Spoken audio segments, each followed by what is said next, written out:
Moon transition update number 2. The last 2 weeks, going from full moon to new moon, I've seen as a transition period that closes off the last loop. I've closed down my Manchester unit. I've got a contract established for somewhere in London. Been see a few galleries that I like, and I'm still trying to figure out who I want to work with long term. But overall, I'm ready. The most important project that I'm working on, the chairs, I have some ideas of how I can get it one step further, but it's going to take some energy. The first thing I need is 100 chairs, I think. I need to show people what it is that I'm trying to make here. And I think the easiest way to show them is to show them a scale model. Here are 100 chairs. This is the amount of lives lost in about a day. It's a powerful image. Also, it gives me a test run of what it's like to get 100 chairs on the ground. Figure out how hard that is. It's going to be 100 times harder, minimum. To do 10,000, 13,000 now. I'm not progressing as fast with that project as the Death Toll is, which is a painful experience.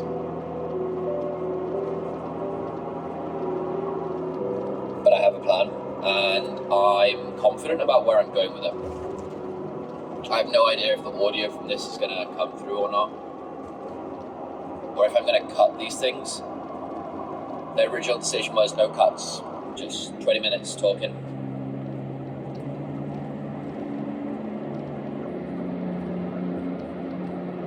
I think where I'm at the moment with the work is I understand there is a spiritual nature to my life, and that's the core philosophy of what I'm doing.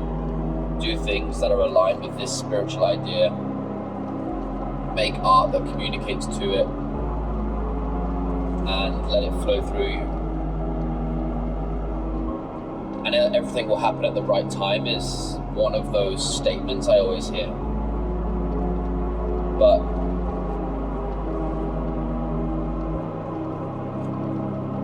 I think what fills me with fear is being at a point where I realize the experiment's not working and not having a route out.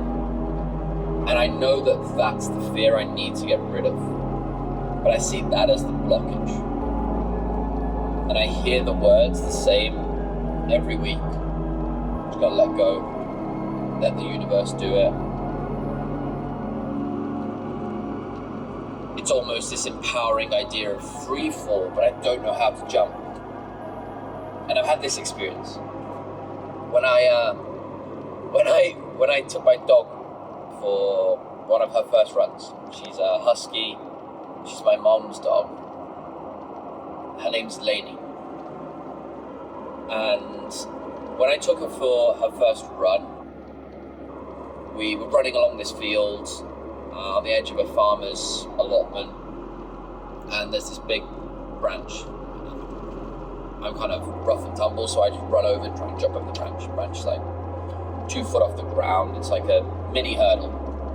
And I'm expecting this young, super playful husky to just run over it, and she stops, hesitates, and then she's looking at it and she darts forwards, and she doesn't know how to get over it. And I realise no one's taught her how to jump yet.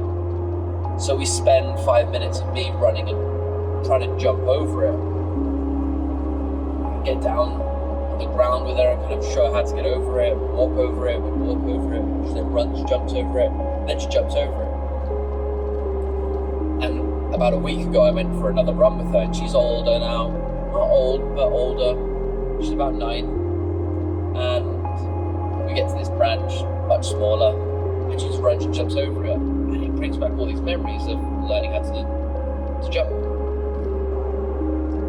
And I feel like I'm at that point now where I'm waiting to go over this branch, and I have no idea how to get over it. In fact, at this point, I can't even tell if there's a branch. I don't know what the thing is that I've got to get over. Maybe it's the fear. And if I can find that fear, then maybe I can learn how to jump over it, or watch how other people jump over it. That's the right question. So that's where I'm at with the spiritual side of the work. With the physical side, I'm adopting a get going, start manufacturing, building stuff mentality. It feels good. I'm driving down now. I've got half the studio in the trunk. I've got the other half of the studio still in London. Tomorrow I have my last little bits and pieces to pull together at the first opening of a gallery that I really like. They're showing a small collective from Romania. I'm looking forward to seeing them. I like the gallery a lot. And Wednesday we're moving in. That's it. Game time. So Thursday, Friday I've got stuff coming, deliveries, etc, etc, etc. Everything that I need to start really creating should be coming in the next week or so. And I'm excited. I'm really excited to get making. I don't think I've been this excited to start working on things in a long time. Lot of tension. And it's going to take a few days just to get the engine going. I can understand that. Maybe. Or it's just going to hit. And I think the coolest part of this journey is, as everything kind of whirlwinds together and comes together at this point, I feel very ready. I don't feel like I did before, like I was reaching to be somewhere. I feel like a lot of the first wave of my art was trying to get to this point of, hey, I'm selling art, I'm doing things, I'm a painter, my art projects are great. That was the tail end of it. Whereas the first one kind of just felt genuine. Felt like, cool, I'm doing this thing, it's good. And I feel much closer to that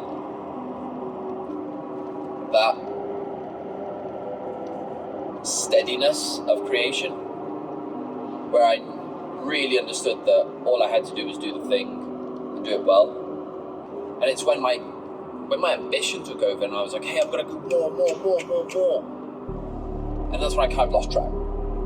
So this time I can take it a little bit slower,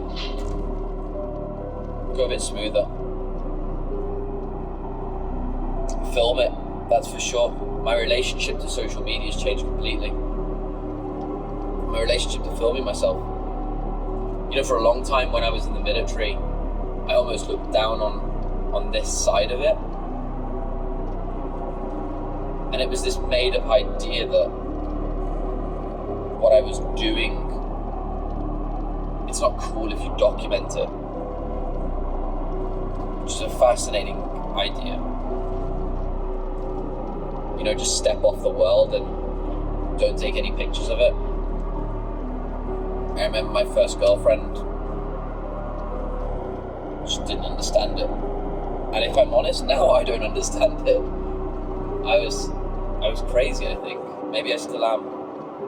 But there was something about this idea that if you don't take a camera, you can't record it. It's the purest of feelings. Because you're only there for that. And I feel like that relationship especially was so rich in feeling. Because I was just there. There was nothing else. No one knew what we were doing. It was just so beautifully present. And I was in the military at the time, so I would be away for a couple of weeks. Normally 2, 3, sometimes many as 6. regularly, weeks, and not see her. And then we'd have a weekend together. And there's nowhere else I wanted to be but with her. So they had this huge intensity and a lot of presence because of me being hardwired because of the military. And it was beautiful. But now I realise that you don't need that all the time. You kind of step in and out of it. At least I can now. I don't know about everyone else. So I'm enjoying that. I'm enjoying documenting the process. I'm hoping that I connect to more people.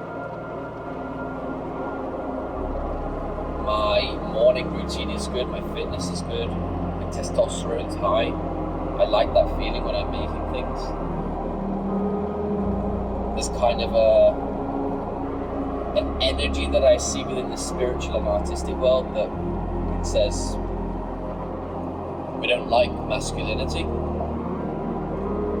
It's fucking stupid. It's 50% of it. I feel that within that there is a darkness for sure, and I see that part of me as well, in that with the success of being a dude within the artistic sphere or spiritual sphere, there's a lot of advantages that can give you over the feminine species. The power is probably the key one, and that creates some darkness.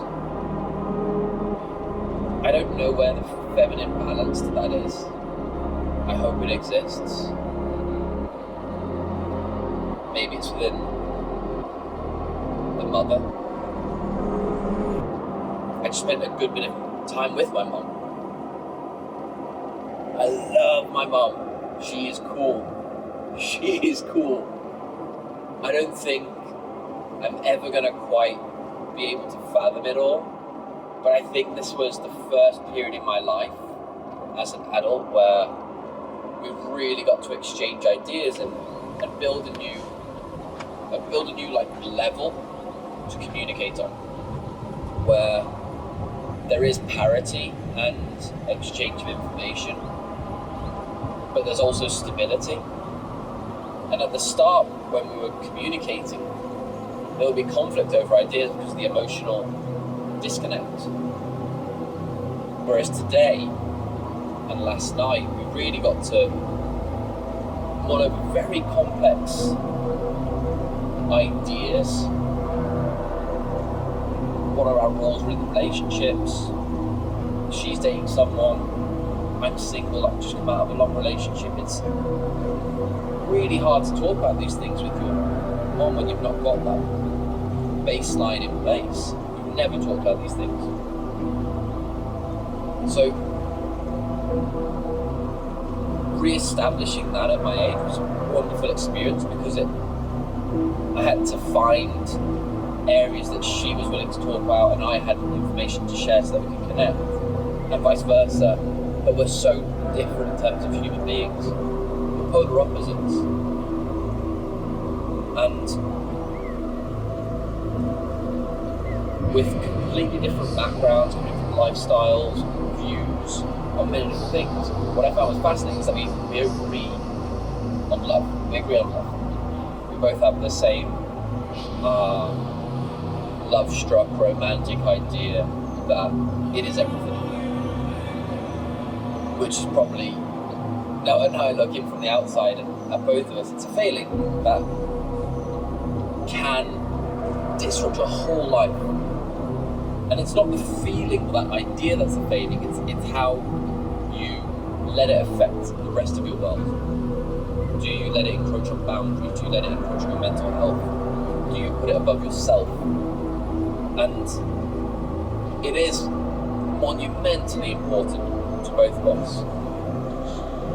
But I feel like what I've recently learned is that there are some things that do go above it, and that's health, I think. Your health. Because love can't take everything from you, it is very powerful. But your own health I'm not sure if that's where I draw the line. I've tried being in a loving relationship that really damaged my health. And what's fascinating when you're in that is you can sometimes communicate that the relationship is destroying your health. I remember saying, hey, I'm having a really bad time and I need to get out of this, we need to change something. And the answer back almost came as a,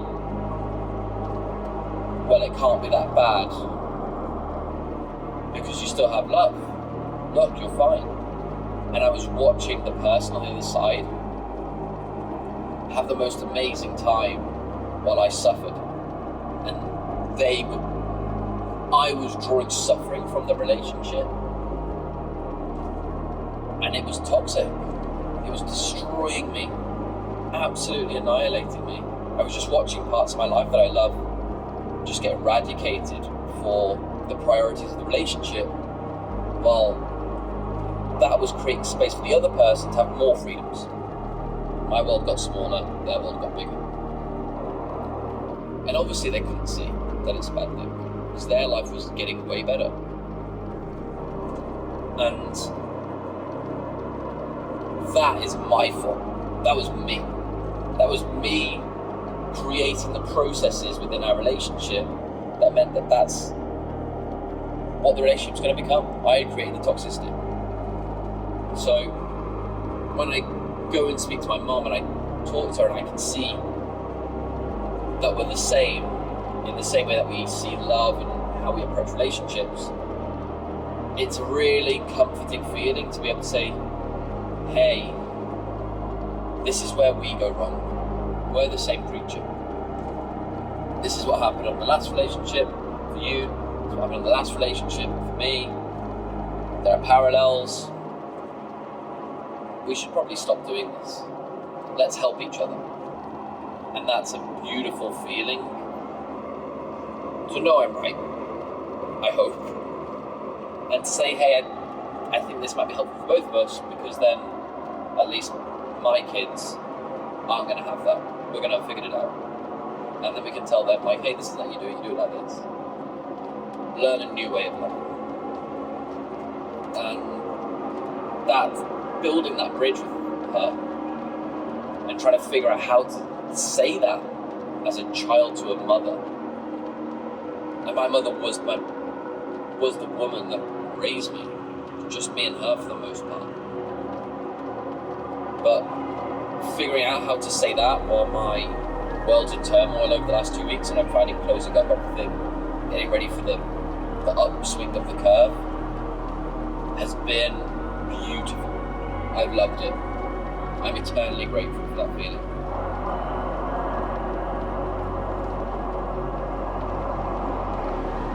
So, I suppose right now, new moon, solar eclipse, going into full moon, I see the next 2 weeks spiritually as galvanizing periods for what I hope is a good run. So this is me putting the flag in the ground and saying, game time. I think this is the last point where I get to look back at this and be able to sort of take my time and say, hey, a little check-in here, bit of this here. I think after this it speeds up. I have that feeling. My friends call it escape velocity. No, that's not quite right. That's not the feeling I have. The feeling I have is I feel like I'm just lifting off the ground. Kind of like when you're learning how to do bunny hops, or I imagine how the Wright brothers felt just before you get flight. But I feel like that's where it is. I can feel the tension when you're just about to get up on the wakeboard. Yeah, I'm about to be able to do it. It feels good. I'm excited. And I'm super curious to see how long this is going to stay as something private for me to do. Beautiful. You're nothing but love. Have a great day. Very grateful. And check in a couple weeks. See you soon. Bye.